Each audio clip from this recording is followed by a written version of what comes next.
Hello folks, welcome to the channel. This week's video is going to be a bit different than the normal ones.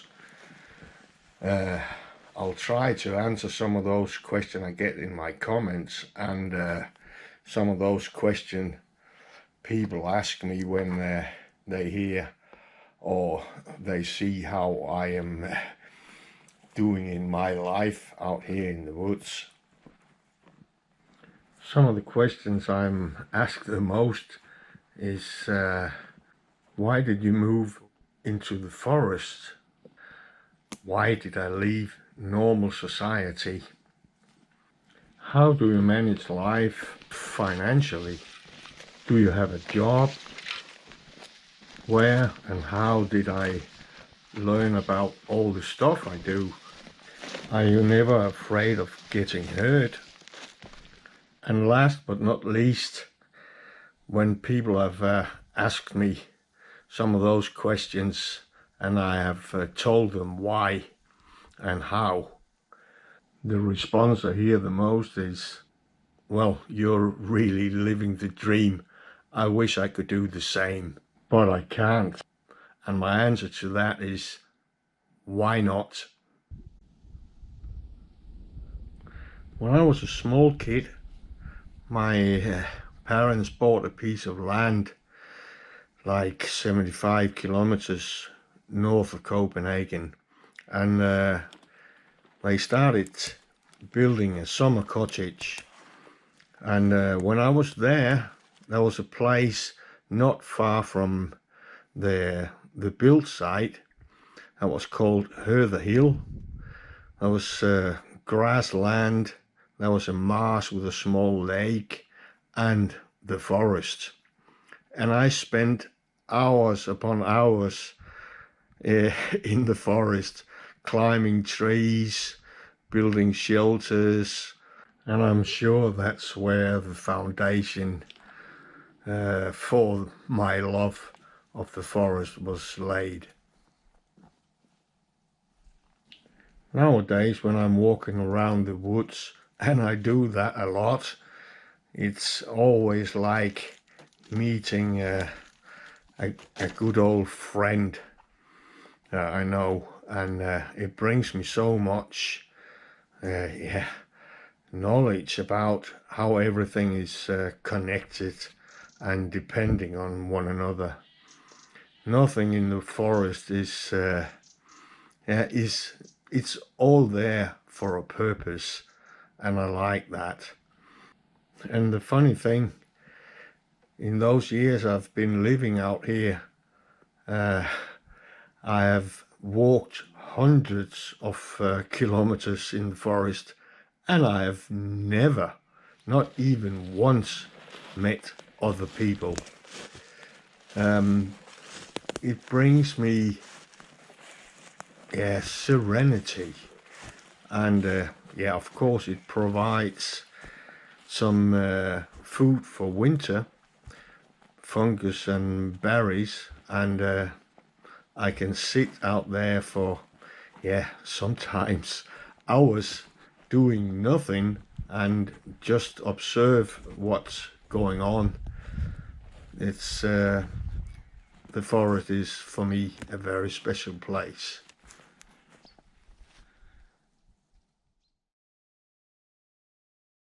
The first thing that springs into mind when I hear the term normal society or normal life is that there's absolutely nothing normal about that kind of life.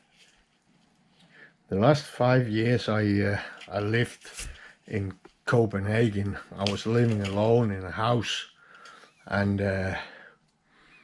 it slowly but surely came to mind that I didn't live anymore. I just existed, and I existed because I needed to chase money, like 60-70 hours a week, and that wasn't a life. So long story short, in 2018 I put my house up for sale, I closed down and sold my taxi, and yeah, most of the stuff, because yeah, I will call it stuff, I had in my house, I think 80% or 90% I gave away, drove to the recycling center, and a few things went on sale and got sold. So the May 15th 2019, I around midday started the car, turned towards Sweden, and I haven't looked back since. Of course I go to Denmark at least every 3 months so I can visit my kids, and I now got 4 grandkids. Yeah, and of course the rest of the family has still got my old mom. She's gonna be 88 this year. I can't believe she's that old. But I changed a sorry existence for a great life here in the forest in Sweden, and I'm grateful for, I made the choice to do it, to chase the dream, and now I'm living it, and that's a blessing. Since I was only 58, if you can say only 58, when I choose to retire myself, I only have the money that are left from selling the house and my small taxi company. And when I had paid everybody what I owed, loans and so, there was a bit left on the bank account.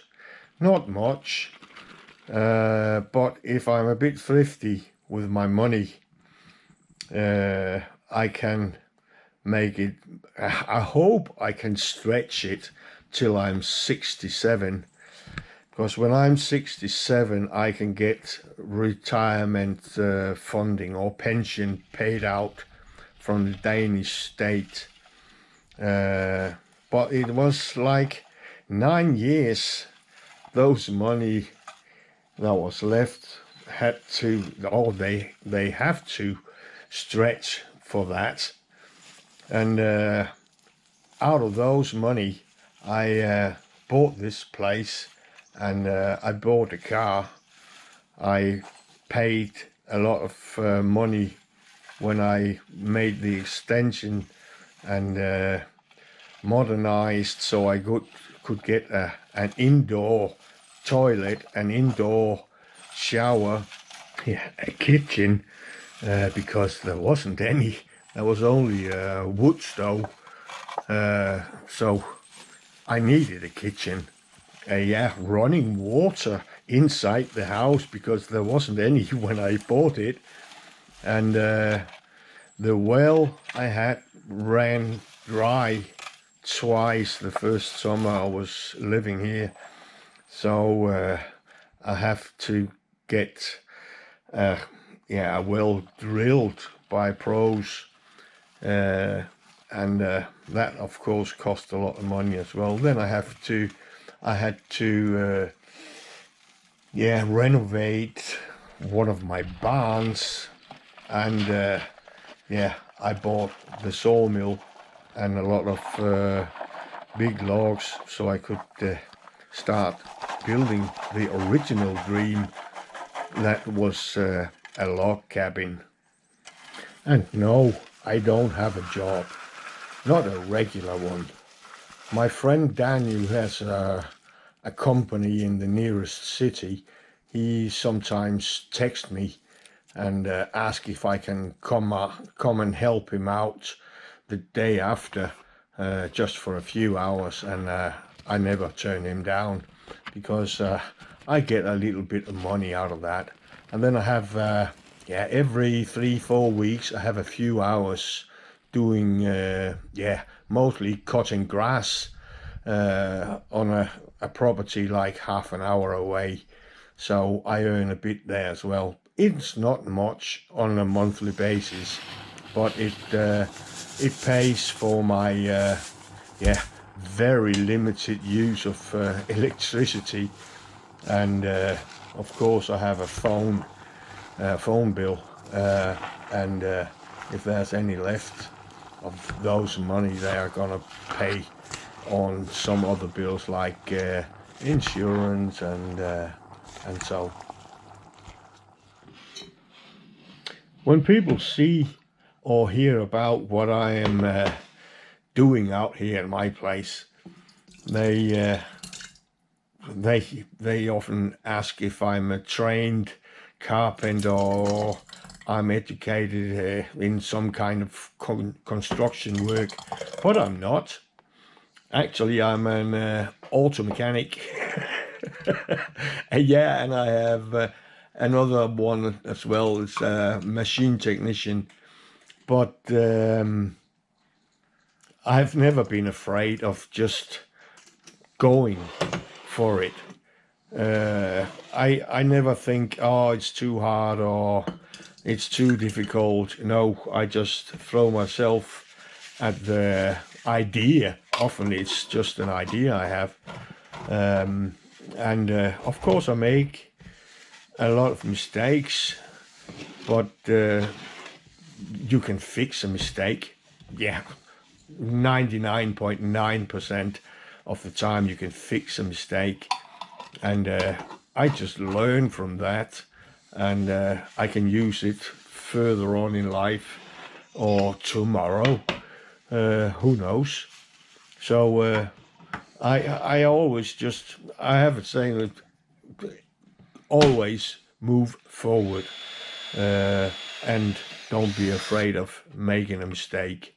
Just go for it.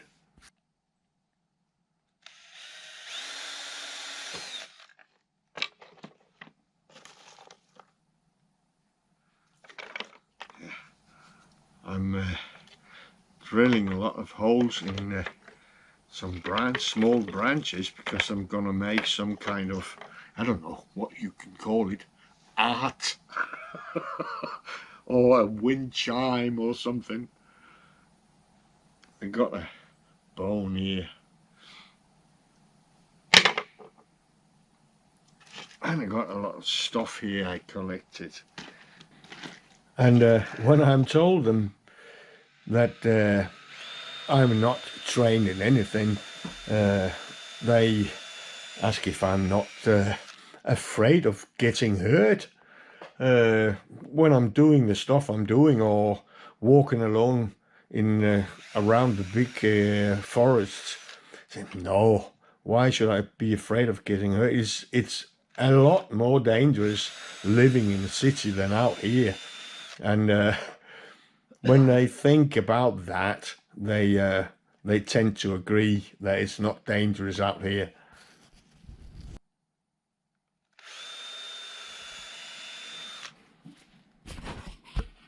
Yeah, and now back to one of the remarks or comments I hear the most, and that's, oh, I wish I could have a life like you, but I can't. And I'm always asking back, why not? And the funny thing is, people don't really know what to say about that. They tend to come up with a lot of, yeah, mostly silly excuses, like I can't manage without a job, and I don't have the money, or, yeah, of course you need some money, but then I tell them, you could start saving and stop spending on all the stuff you're buying. And I mean stuff, because I think 70-80% of what most people buy are just stuff that are, yeah, mostly useless. And if you start saving, maybe in 10 years you got enough money to take the first steps. You can always start with small steps. Find a cheaper place to live. If you're living in a big house, sell it and rent something small, so you have less expenses or less big bills to pay every month. You can always make the small steps, and yeah, you're right, and blah blah blah. And I asked them, what's the worst that can happen? And they can't answer that, but I can. The worst that can happen is that the dream that you're seeking, or you want to live, it doesn't turn out like you thought it would. The worst thing that can happen then is, nothing, but you can always go back. You can go back to the city, to normal society, or a normal life. And I think that's it for this week.